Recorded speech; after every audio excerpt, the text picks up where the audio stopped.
नमस्कार। आज विश्व पुस्तक दिवस है, यानी वर्ल्ड बुक डे। पुस्तक दिवस पे कुछ बोलने का मन हुआ कि पुस्तक को कैसे पढ़ा जाए, पुस्तक पढ़ने में हमारा मन क्यों नहीं लग पाता है। वो एक शायरी जो पुस्तक डे है, जो वो शेक्सपियर का आज के दिन निधन हुआ था और उसी की याद में ये पुस्तक दिवस मनाया जाता है। वो शायरी जो हुई थी कि कुछ भी नहीं मेरी जिंदगी में सिवाय किताबों के, तो किताबों से प्रेम कैसे किया जाए। थोड़ा सा है ये 5-7 मिनट का बनाए, फिर लंबा कभी फुर्सत में बनाएंगे। हम किसी भी पुस्तक को नहीं पढ़ पाते, इसके पीछे कारण होता है हमारी अज्ञानता। अज्ञानता का मतलब ये हुआ कि हम ऑलरेडी बहुत बड़े ज्ञानी हैं। हर व्यक्ति के दिमाग में एक बात हर व्यक्ति के दिमाग में रहती है कि ज्ञान के मामले में मुझसे ज्यादा किसी के पास नहीं, ज्ञान सबसे ज्यादा मेरे पास है, जबकि पैसे सबसे ज्यादा उसने कमाए हैं। यानी हम लोगों की ये पूर्व धारणा है। आजकल क्या होता है कि जो व्यक्ति के पास ज्ञान उपजता है ना, उसके लिए एक प्लेटफॉर्म मिल गया हमारे पास, जैसे फेसबुक है, व्हाट्सएप है, टेलीग्राम है। उसके ऊपर हम अपना ज्ञान भगाड़ते, हमें नॉलेज कुछ नहीं है। जैसे आजकल कोरोना का समय चल रहा है, तो उसमें कुछ लोगों के मैंने शुरू से ही देख रहा हूं, हम मंदिर मस्जिद बनाए थे, अस्पताल नहीं बनाए, ये उन लोगों को पता नहीं है। हर चीज दुनिया में किस देश में मंदिर मस्जिद चर्च गिरजाघर नहीं बने? क्या अमेरिका में नहीं बने? क्या जापान में नहीं बने? क्या सिर्फ भारत में ही मंदिर मस्जिद बने? क्या जापान में चर्चे नहीं है? क्या अमेरिका में नहीं? उन्होंने, अब आपको पता है जब लॉकडाउन हुआ था तब क्वारंटाइन सेंटरों की आवश्यकता हुई थी, और जितने भी मंदिर मस्जिद सब थे उनके पास में जितनी भी धर्मशालाएं बनी हुई थी, मंदिर परिषद ने वो धर्मशालाएं क्वारंटाइन बनाने के लिए दे दी गई। ये चीज उनके दिमाग में नहीं आती। क्यों? क्योंकि वो ऑलरेडी बहुत बड़े ज्ञानी होते हैं। अज्ञानता हमें कभी भी पढ़ने नहीं देती है। कैसी अज्ञानता? पुस्तक के प्रति अज्ञानता। यानी हम किसी किताब को एक बार पढ़ ले, उस किताब को दोबारा क्यों नहीं पढ़ पाते? बस वही हमारी अज्ञानता है, वो है हमारी पूर्व धारणा। हमने दिमाग में पहले ही बना लिया कि इस पुस्तक को तो मैंने पढ़ लिया, ये पुस्तक तो मुझे पूरी आती है। ये पूर्व धारणा आपको पढ़ने नहीं देती। क्या पूरी पढ़ ली? क्या उसमें ऐसी एक भी चीज नहीं है जो तुम्हारे पढ़ने लायक हो? या फिर पहले बना लेते हैं इस किताब में गलतियां ज्यादा है, ये किताब छोटी है, इसमें शॉर्ट नोट्स है, बड़ा डिटेल नहीं है। ऐसी कई बार क्या होता है, अध्यापक जब हम पढ़ाते हैं तो कई बार पुराना स्टूडेंट बैठ जाता है क्लास में और दिमाग ठनक जाता है पूरा का पूरा। क्यों? क्योंकि वो सिर्फ बैठा है, देख रहा है, सुन नहीं रहा है। क्यों? क्योंकि उसने पूर्व धारणा बना के बैठा है कि ये टॉपिक मुझे आता है। अब सिर्फ वो बैठा है, बीच में अगर कुछ पूछ ले तो उसका ध्यान किधर और ही रहता है। पूर्व धारणा हमें पुस्तक नहीं पढ़ने देती। कि कौन सी पूर्व धारणा? कि मुझे सब कुछ आता है, इस किताब से ज्यादा मुझे आता है। इसलिए दिमाग हमेशा खाली रखो, खाली दिमाग के अंदर ही कुछ आएगा, भरे गिलास को और नहीं भरा जा सकता पार्थ। इसलिए दिमाग, क्योंकि खाली जगह में ही कुछ आएगा। दिल में कोई जगह है तो ही तो कोई आके बैठेगा, तभी तो पूछा जाता है। पूछते नहीं क्या है क्या कोई? बोल कौन नहीं तो मुझे जगह दे। क्यों? क्योंकि अगर खाली जगह, तो दिमाग को खाली रखो कि मुझे कुछ नहीं आता, इस पुस्तक में बहुत ज्ञान है, इस पुस्तक को मैं पढ़ूंगा।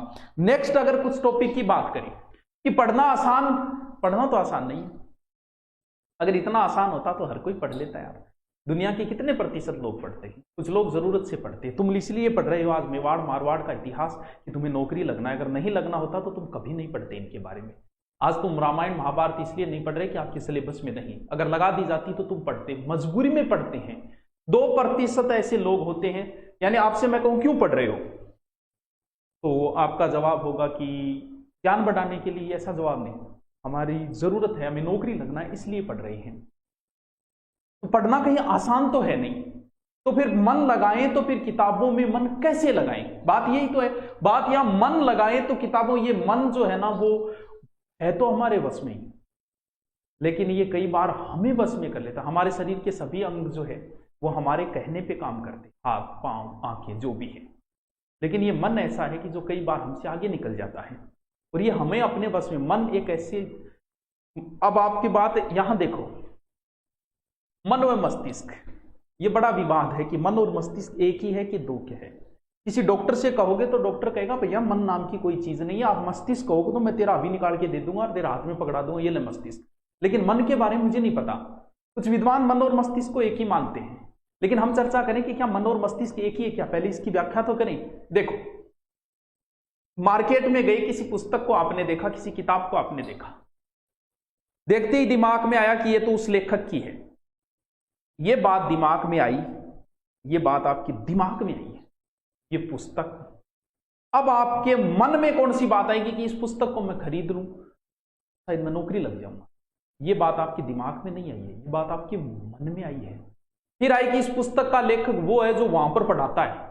ये बात आपके मन में नहीं आई है, ये बात आपके दिमाग में आई। मन और दिमाग दोनों अलग चीजें हैं। वैसे मन का कोई अस्तित्व नहीं है शरीर के अंदर, भी फेफड़ा निकाल के दे सकते हैं, DIL निकाल के दे सकते हैं, मस्तिष्क निकाल के दे सकते हैं, लेकिन मन निकाल के नहीं दे सकते। लेकिन फिर भी कहीं ना कहीं ये दोनों चीजें है तो अलग अलग। मन हमेशा ये चाहता है कि इजी काम किए जाए। आपको मन उस काम की ओर ले जाएगा जो काम करने में आसान है, क्षणिक सुख की ओर ले जाएगा। कैसे सर? क्षणिक सुख का मतलब जैसे आप बाजार में जाओ, एक तरफ समोसे की दुकान है और एक तरफ फल फ्रूट की है, तो आपका मन कहेगा भैया समोसा खा ले, क्षणिक सुख दे रहा है। जबकि भविष्य का सुख तो है कि भी समोसे वगैरह खराब करते हैं शरीर के लिए। सुबह 4 बजे उठो, आपका मन कहेगा रहने दे यार, किसी उठे पड़े रे नहीं। क्यों? क्योंकि क्षणिक सुख को कह रहा है, मस्तिष्क नहीं कहेगा ये बात आपका मन कह रहा है। क्यों? क्योंकि मन जो है वो अच्छे कार्य की ओर ले जाता है, क्षणिक सुख की ओर ले जाता है। अच्छे कार्य नहीं, क्षणिक सुख। उस समय किस चीज में आनंद प्राप्त हो रहा है? सोने में आनंद प्राप्त हो रहा है, तो मन कहेगा सो, मस्तिष्क कहेगा अरे पढ़ ले। मन और मस्तिष्क जो है उसको परिभाषित अगर हम करें तो दोनों बहुत अलग अलग चीजें हैं। लेकिन साइकोलॉजी में हो सकता है एक चीज मान ली गई हो, विज्ञान के अंदर मन का वैसे कोई अस्तित्व नहीं है। अब बात हम करते हैं कि मस्तिष्क जो है वो भी बड़ा महत्वपूर्ण। वैसे बात करें कि मन को अगर आप थोड़ा सा कंट्रोल करना अगर सीखोगे, कहीं ना कहीं इसके विपरीत चलना पड़ेगा। कुछ दिन विपरीत चलो, फिर इसके समझ में आ जाएगी कि भाई साहब हमारा कहना नहीं मानेंगे। अब जो ये कह रहे हैं वही, सुबह उठने का मन नहीं किया, एक बार इसके विपरीत चलो, उठना शुरू कर दो, बाद में ये कहना ही बंद कर देगा, छोड़ यार ये मानेगा तो नहीं, चलो ठीक है उठ जा भाई तू उठ जा। एक बार इसके थोड़ा सा, या इतना भी बेवफा नहीं है कि आपका कहना ही न माने, धीरे धीरे, क्योंकि ये आपकी शरीर का अंग है। शरीर का अंग है तो एक दिन वो आपका कहना मान लेगा। मानेगा तभी जब आप इसके विपरीत कार्य करोगे, कुछ दिन विपरीत कार्य करोगे। अब मस्तिष्क जो है, मन और मस्तिष्क बता दिया। मस्तिष्क से प्रभावित होती है हमारी आंखें। कैसे? जैसे मैं एक लाइन पढ़ता हूं कि क्या लॉकडाउन खोल देना चाहिए, आप में बहुत सारों ने यही लाइन पढ़ी है। क्यों पढ़ी है? क्योंकि हमारे मस्तिष्क ने इसे लखनऊ शब्द को लॉकडाउन ही समझ लिया। हमारे मस्तिष्क ने आंखों को आदेश पहले ही दे दिया। यहां पर हमारी आंखें जो है वो मस्तिष्क से प्रभावित हो गई। क्यों? क्योंकि हमारे मस्तिष्क में बात लॉकडाउन थी तो आंखों ने वही बात पढ़ दी, जबकि लिखा यहां है कि क्या लखनऊ को खोल देना चाहिए। मस्तिष्क प्रभावित है, मन से प्रभावित है हमारा मस्तिष्क। मन जैसा कहेगा मस्तिष्क वैसा मानेगा।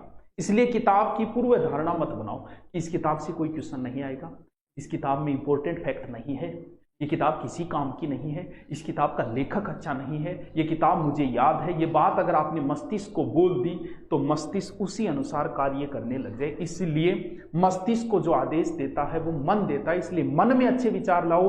तो किसी व्यक्ति के प्रति आप धारणा बनाते हो कि ये व्यक्ति अच्छा है कि बुरा है, वो धारणा आपके मन में बनी है।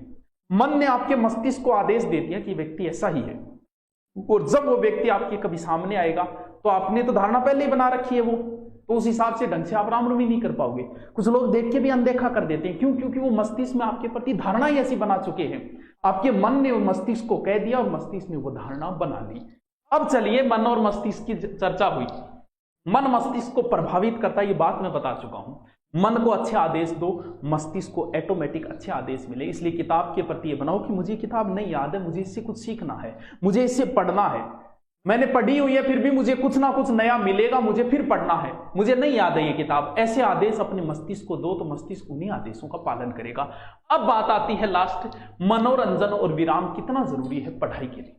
पहली बात तो ये कि मनोरंजन और विराम दोनों अलग अलग चीजें।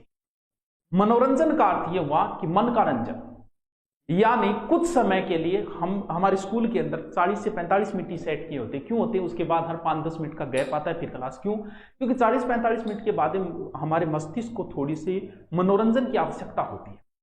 अगर आप वयस्क हो तो 1 या 1.5 घंटे बाद आवश्यकता होती है। मनोरंजन का मतलब, बहुत सारे बच्चे हैं जो माँ बापों की यह धारणा होती है कि बच्चा अगर खेलेगा तो फिर पढ़ाई में पिछड़ जाएगा। ऐसा नहीं। हाँ, हो सकता है वो नहीं खेलेगा, सिर्फ पढ़ाई करेगा, पढ़ाई में वो आगे जा सकता है, व्यवहारिक ज्ञान में वो नहीं जा पाएगा। इसीलिए जो बीच की कैटेगरी के लड़के ज्यादा सफल होते हैं, ज्यादा पढ़ाकू बच्चे सफल जरूर हो जाएंगे, नौकरी लग सकते हैं, लेकिन उन्हें कभी व्यवहारिक ज्ञान नहीं हो पाता। क्यों? क्योंकि वो जो है वो मनोरंजन से दूर हो जाते हैं, खेल कूद से दूर हो जाते हैं। इसलिए तो मनोरंजन ज्यादा जरूरी, ये नहीं है 5-5 घंटे मनोरंजन ही लगे खेल के। खेल जरूरी होता है 1 या 1.5 घंटे किसी बच्चे के। आवेश को तो इसकी भी इतनी आवश्यकता नहीं है। अब बात आती है विराम देना। मनोरंजन में गीत आ सकते हैं, डायलॉग आ सकते हैं, कॉमेडी आ सकती है और कोई अच्छी शायरी आ सकती है, मनोरंजन है। अब बात आती है विराम। मनोरंजन के अंदर भी दिमाग काम करता है। दिमाग भी हमारे शरीर का एक अंग है। शरीर के हर अंग को विश्राम की आवश्यकता होती है। हाथ काम कर रहे हैं तो उसे भी विश्राम की आवश्यकता है। तो हमारा मनोरंजन के अंदर आपका मस्तिष्क अब भी काम कर रहा है। अगर आप खेल खेल रहे हो क्या आपका दिमाग काम नहीं कर रहा? सर काम तो कर रहा है। तो फिर इस दिमाग को भी तो रेस्ट की आवश्यकता होती है। तो सर हम सोते हैं ना, कोई जरूरी नहीं है कि सो रहे हो तब आपका दिमाग काम नहीं कर रहा। सोते समय सपने जो आते हैं ना उस समय दिमाग काम करता है हमारा, वो एक अलग चीज है। लेकिन अब विराम कैसे दें? जागते मस्तिष्क को विराम देना, यानी जागते मस्तिष्क को रेस्ट देना होता है विराम। सर जागते मस्तिष्क को कैसे देंगे? कुछ नहीं सोचना, कुछ नहीं सोचना ही मस्तिष्क को विराम देना है। मनोरंजन अलग चीज है, मस्तिष्क को विराम देना अलग चीज है। कुछ न सोचना ही मस्तिष्क को विराम देना है। कैसे? जैसे मान लो आप खोए हुए हो। कई बार हम खो जाते हैं, हमें यह भी नहीं पता होता कौन देख रहा है। आज हमने उन्हें जी भर के देखा, न जाने वो किन ख्यालों में खोए थे।